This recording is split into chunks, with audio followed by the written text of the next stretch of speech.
Hi guys, હું મારવણીયા તૃષા જૂનાગઢ ગુજરાતથી તમારા બધાનું આપણી યુટ્યુબ ચેનલ તૃષા કા તડકામાં સ્વાગત કરું છું. મિત્રો, આજે આપણે ખારી શીંગ બનાવવાની છે. તો એમના માટે એક મેં મોટી સાઇઝનું બાઉલ ભરી લગભગ એ 1.5 કિલો જેટલા દાણા છે, માંડવીના દાણા લીધા છે. જેટલા મેં દાણા લીધા છે એટલા જ પ્રમાણમાં મેં પાણી લીધું છે. લગભગ એ પણ 1.5 લીટર જેટલું પાણી છે. અને એને આપણે સારી રીતે ગરમ કરવાનું છે. માત્ર થોડું ગરમ નહીં, પણ એકદમ ઉફાણો આવે, ઉભરો આવે એ ટાઈપનું પાણી ગરમ થાય એટલું આપણે પાણી ગરમ કરવાનું છે. તો લગભગ એ પાણી આપણું ગરમ થઈ ગયું લાગે છે. તો હવે શું કરવાનું છે, તો હવે આપણે જે દાણા છે લીધા છે એ દાણાને એની અંદર એડ કરી દેવાના છે. અને ગેસની ફ્લેમ તમે જોઈ શકો છો, એકદમ સરસ પાણી ગરમ થઈ ગયું છે. એટલે હવે આ બેઝ ઉપર આપણે ગેસની ફ્લેમ બંધ કરી દઈશું અને એમને ઢાંકી અને લગભગ 10 મિનિટ માટે આપણે પલળવા દેશું. આ રીતે જુઓ, મેં અત્યારે નિમક એડ નથી કર્યું. આપણે નિમક પણ બિલકુલ ઓછું જોશે. આપણે આગળ પ્રોસેસ જોશું તો ખ્યાલ આવશે. તો 10 મિનિટ માટે આ રીતે દાણાને રહેવા દેશું. હવે જુઓ, લગભગ 10 મિનિટ જેવો સમય થઈ ગયો છે ને આપણા દાણા પણ સરસ પલળી ગયા છે, પોચા થઈ ગયા છે. તો હવે એમાં રહેલું પાણી છે એ કોઈ પણ કાણાવાળું વાસણ લઈ અને આપણે એમાંથી દાણાને છે એ કાઢી લેશું. પાણી એમનું બધું છે એ નિતારી લેશું ને હતું એ જ વાસણની અંદર પાછા આપણે દાણા ઠલવી લેશું. ને હવે આપણે આની અંદર નિમક એડ કરવાનું છે. તો લગભગ મેં 1.5 ચમચી જેટલું નિમક લીધું છે. તો એ નિમકને આની અંદર નાખી અને આને સારી રીતે આ રીતે હલાવવાના છે. અને હવે પાછા 10 મિનિટ માટે આ જ રીતે એમને રાખી દેવાના છે. અને વચ્ચે વચ્ચે એકાદી વખત હલાવી લેવાના છે. આ રીતે દાણાને રાખી એમાં રહેલી વરાળ છે એ એની અંદર જ રહેવા દેવાની છે. એટલે એના કારણે જ આપણી શીંગ છે એ લગભગ બજારથી પણ ખૂબ જ સરસ બનશે. તો આ રીતે આપણે એમને રાખી દઈશું 10 મિનિટ માટે.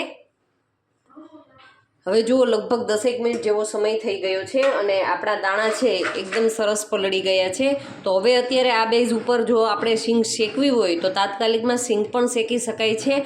નહીંતર આને લગભગ 2 કલાક તડકામાં સૂકવી અને પછી શેકશું તો એ ઝડપથી શેકાઈ પણ જશે અને એકદમ સરસ સોફ્ટ અને ક્રિસ્પી પણ બનશે. તો અત્યારે આપણે તડકાની અંદર આને લગભગ 2 કલાક માટે સૂકવી દઈએ. હવે જુઓ, 2 કલાક જેટલો સમય થઈ ગયો છે અને આપણા દાણા છે એ પણ સરસ સુકાઈ ગયા છે. તો હવે આપણે એક જાડી કડાઈની અંદર આપણે નિમક લેશું.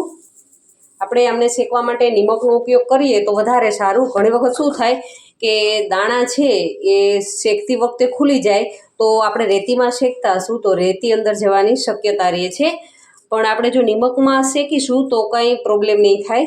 અને આ નિમક છે એ હું ઘણી વખત બેકરીની આઈટમ કોઈ પણ બેક કરવા માટે યુઝ કરું છું. એટલે થોડો કલર એનો ચેન્જ થઈ ગયો છે. હવે આપણે પહેલાં તો નિમકમાં સીધા જ આપણે દાણા એડ નથી કરવાના. નિમકને થોડું ગરમ થવા દેવાનું છે.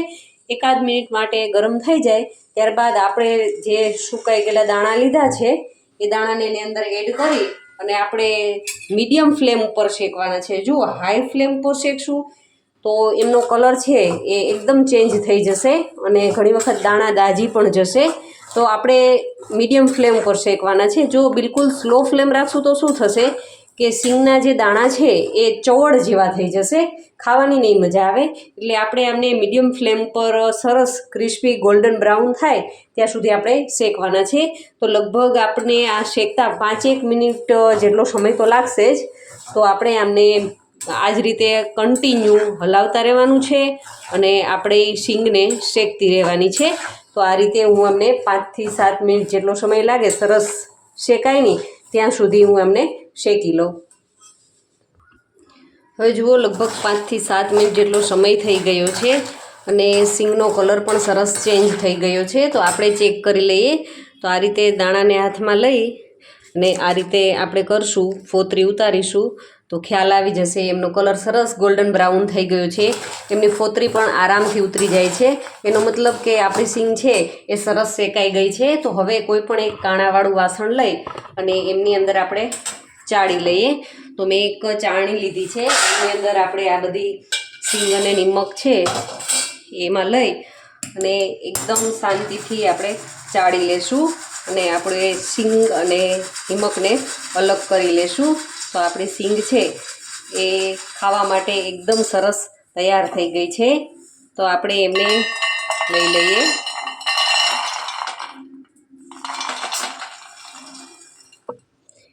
છે ને એકદમ બજાર જેવો જ કલર, ખાવામાં પણ એટલી જ ટેસ્ટી એવી આપણી સિંગ એકદમ સરસ રેડી થઈ ગઈ છે.